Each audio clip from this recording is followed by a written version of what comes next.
Hey Mustangs, welcome back to another week of Mustang Report, and let's get started off with Grayson with Mechantech.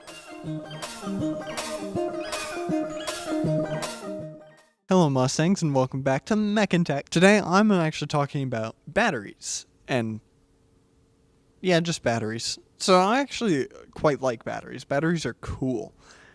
The earliest invention of a battery is actually called a flywheel. It was a way to store rotational potential energy, or just rotational energy. It spin. Basically, you make your steam engine or whatever, and you put a whole bunch of rotational power into a flywheel, and the flywheel's real heavy and it keeps that speed. It adds mass to the mass part of the momentum equation, so as I was saying, batteries are like a really cool thing, and they're used in your everyday life. There's the coin cell battery, which none of you have probably ever seen. It's the thing that goes in your watch.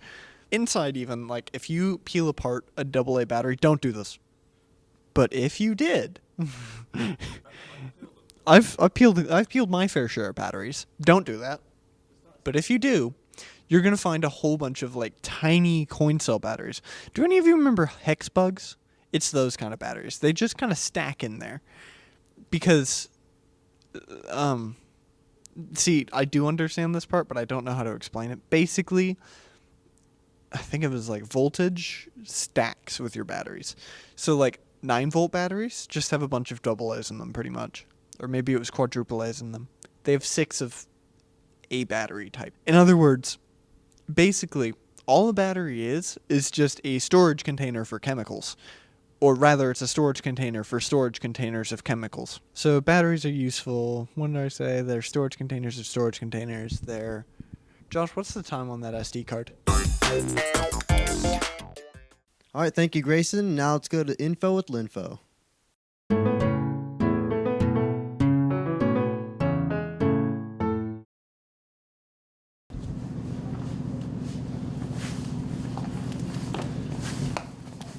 "23 promising materials. But 32 million candidates in just 80 hours? What you doing?" Just some stuff about batteries and stuff. Okay. Anyways, those scientists targeted a coveted type of battery material, apparently called a solid electrolyte. It was a major aim at material because liquids sucked. From a game of mix and match, 32 million candidates were generated.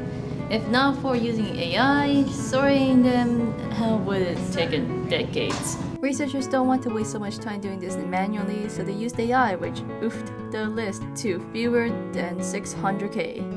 Take out those without the electrical and chemical properties necessary for batteries. Also take out the real toxic or expensive materials. Oh, right. That's just 23 candidates left. Quite a few of them were already known. Scientists selected a promising-looking material related to other materials they knew how to make. It seemed quite stable and conductible, so they made a prototype battery fit. Oh, it worked. What's that made of? The new electrolyte is similar to a material that has lithium, yttrium, and chlorine. All they had to do is swap some lithium for sodium. Never combine lithium and sodium. Those are unconventional. Anyways, series AI models, AI architecture, Microsoft Azure quantum elements. Okay, that's all. Well, I guess see you. Hello, I brought a battery in.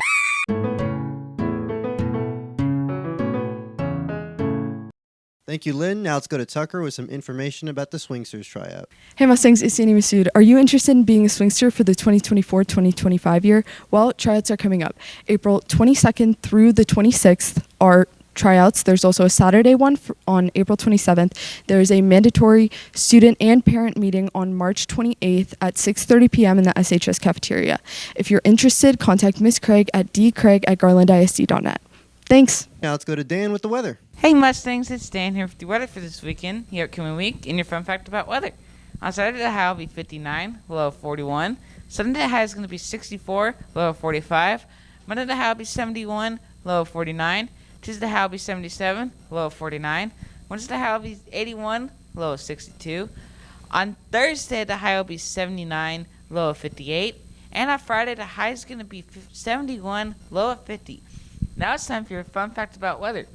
This week's fun fact about weather is that you can tell the weather by crickets' chirps. Stay with me here, because I'm being serious. You can count the chirps for 15 seconds, then you add 40 to the total, and you get the weather. That's all for this week, Mustangs. See you after spring break for your weather and your fun fact about it. Thank you, Dan. Now let's go to Carson and Hayden with sports. This week's sports. Varsity softball picked up a big win yesterday against Wiley East 3-0. That brings our district record to 2-1 and our overall record to 6-11-2. Your notable players were Nevaeh Watkins, Isabella Paint, Shelby Surratt, Logan Schultz. Congrats to our softball players. Boys soccer. JV won 4-0. Varsity had a heartbreaking defeat 2-3. Goal scorers were Ryan and Axel. Girls soccer. Your Lady Mustang soccer team won 6-0 last night. Scores were Emma, Kate, Clara, and McKenna. Your JV Lady Mustangs also won 9-0 last night. Goals were scored by Emily, Natalie, Macy, Riley, Lauren, and Bella.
Thank you, Carson and Hayden. Now let's go to Julianne with some information about a choir concert.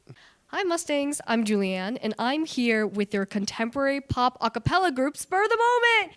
So, Helen Jo Evans, tell me about Spur the Moment. Well, Spur is kind of like my life. I've devoted all of my time to it the past 3 years, and it's just amazing. So what do you guys do as Spur the Moment? What do you guys do as a pop a cappella group? Well, we learn songs that have already been written, and so like pop songs, and then we compete. So our last competition was Architects, and it was at Rockwall Heath High School, whatever. And we didn't place like at all, but it was so fun. And we just do stuff like that. And we also have like different concerts and stuff, like showcases. So Spur the Moment, it's more about, it's half performance, but it's also about the experience, would you say? Yes. All right. Awesome. Thank you guys so much for your time. Hey, everyone. I'm with Main Attraction. So, Julian, tell me about Main Attraction. What is it? Main Attraction, that's our pop acapella group at Sachse. We compete at competitions like Architects and ICHSA. We competed at semifinals last year, and we just started last year as well. We do lots of Christmas programs for the district. We sing at the tree lighting. We've sang for district events. Just lots of fun stuff. It's a fun time, singing, dancing, all of it. Right. So as opposed to Spur the Moment, who I just interviewed, Main Attraction is a co-ed group. So Spur the Moment is all girls, and Main Attraction is girls and guys. So tell me about your experiences with Main. It's been fun. There's I don't know. I enjoy it. I've been in Main Attraction for a long time, so it's been really much a part of like everything I do at school, honestly. Time consuming for sure. Rehearsals, practice, rehearsals, singing, losing your voice, work hard, play hard, all of it. And actually, this is super cool, but we have Asher Signs with us, who is our vocal percussionist. So why don't you show us something you could do?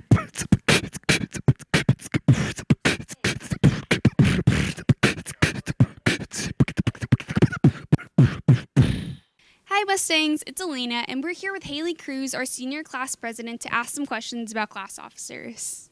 Hi, Mustangs. So, what would be your number one advice for someone running to be class officer? Campaign really hard. If you want it, campaign it. What was your campaign like? It was really hectic. I made a bunch of posters, and I actually even made billboards like outside to hang. Campaign donuts, chips, and candy. Were you a class officer all 4 years? I was. What was your position in those years? Freshman and sophomore year, I was vice president. Junior year, I was just a class officer. And senior year, I'm president. What would you say was your biggest challenge in being an officer?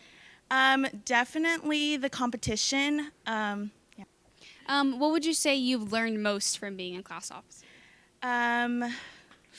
I would say be patient, work for what you want. Okay, thank you. Hello, Mustangs. This is your PSA for a digital readiness check coming Tuesday, March 19th, with the adjusted bell schedule. Well, for the morning only. B6 will be from 7:30 to 8:25. The digital readiness check will be from 8:30 to 9:30. B7 will run from 9:35 to 10:39, and then you're back to normal bell schedule. This will be similar to what we did in October for the PSAT exams. Then the students will be taking the SAT, will go to their testing rooms and log into the College Board Blue Book testing app to do the pre-testing registration setup. This allows us to troubleshoot technology prior to the actual testing day and gives students the chance to find their testing room so there's less confusion about the actual testing day on March 26th. That's it. That's all I got. Hey guys, it's Elena, and I'm back with part 3 of the Kindness Project. In the new year, be sure to be kind to yourself, to others, and to the environment. And here's some examples of how you can do that.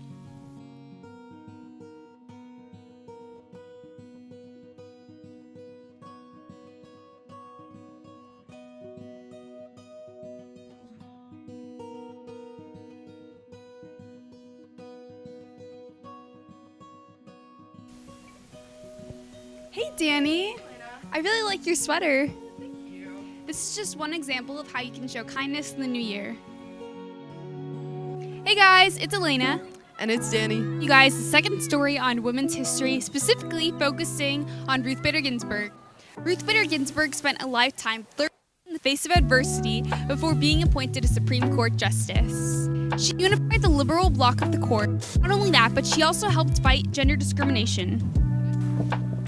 She graduated first in her class from Columbia Law School, and she was first on the Harvard Law Review and the Columbia Law Review. That's not easy for women in law. Not only was Ruth Bader Ginsburg an extremely monumental woman, but she left a legacy. During the 1970s, Ginsburg and her staff achieved monumental legal victories in the area of women's rights and helped lay the groundwork for future women's rights advocacy. So this month, let's remember to thank and appreciate women like Ruth Bader Ginsburg. Bye, Mustang!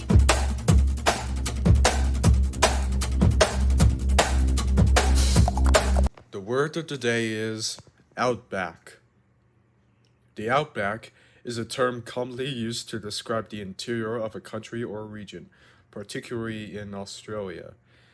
It typically refers to the remote and sparsely populated areas characterized by vast distances, arid landscapes, and diverse wildlife. Yesterday I went to the outback, and here's what I saw. Welcome to the outback. I'll think I have a blooming onion. This is Noah Wowing, wishing you a happy spring break. All right, thank you, Noah. Now let's go to Tucker with some information about the food pantry. Hey guys, my name's Milliter Tucker Halliday. Today I'm going to be talking about the Key Club sponsoring the Five Loaves Pantry. The Five Loaves Pantry, I've worked with them personally. They've gotten bigger since then, so they've been needing a lot more food to help people. So there's food like non-fat dry milk, macaroni and cheese, ramen, beans, and tuna. Bring the items to the library or room 187 before spring break. You just have enough time left. Other things you can bring: shelf-stable milk, juice or drink boxes, breakfast items, peanut butter and jelly, canned meats, mac and cheese, diced tomatoes, tomato sauce, pasta, soups, canned veggies or fruits, canned beans, dry potatoes, rice, dry beans, oatmeal, crackers, and ramen noodles. That's all for this week, Mustangs. See you next week. It's a special week. It's a special month because we're celebrating all the beautiful women out there. It's Women History Month. So when you see a beautiful woman that's sexy, just say, I appreciate you. I appreciate all y'all. I appreciate all y'all. All right. First, in 2010, director Catherine Bigelow became the first woman to win an Academy for the Best Director for the movie Hurt Locker, released in 2008. Beautiful movie. Tells the tales of tragedy and war terrifically. So congrats to Mrs. Catherine Bigelow. She got that. 1963, our next event, Maliskova, Russia, Soviet cosmonaut Valentina Tereshkova was launched in the spacecraft Vostok 6, becoming the first woman to travel in space. Isn't that incredible? Russians always be up on the space travel and stuff. So like I get to see, I can see why they were first. Especially during the Cold War and everything, so that makes a lot of sense. Congrats to her as well. And finally, in 1933, Frances Perkins was sworn in as the U.S. Secretary of Labor in the administration of President Roosevelt, becoming the first woman appointed to a cabinet position.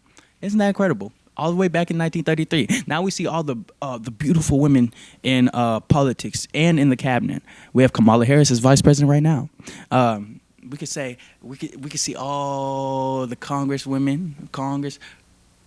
and all the Senate, all the women in the Senate. They got that. They're doing their thing. So I'm gonna just leave you with this. Goodbye, my fellow Mustangs. Until next time. All right, thank you everybody for all the information. Thank you for watching. Have a good week, Mustangs.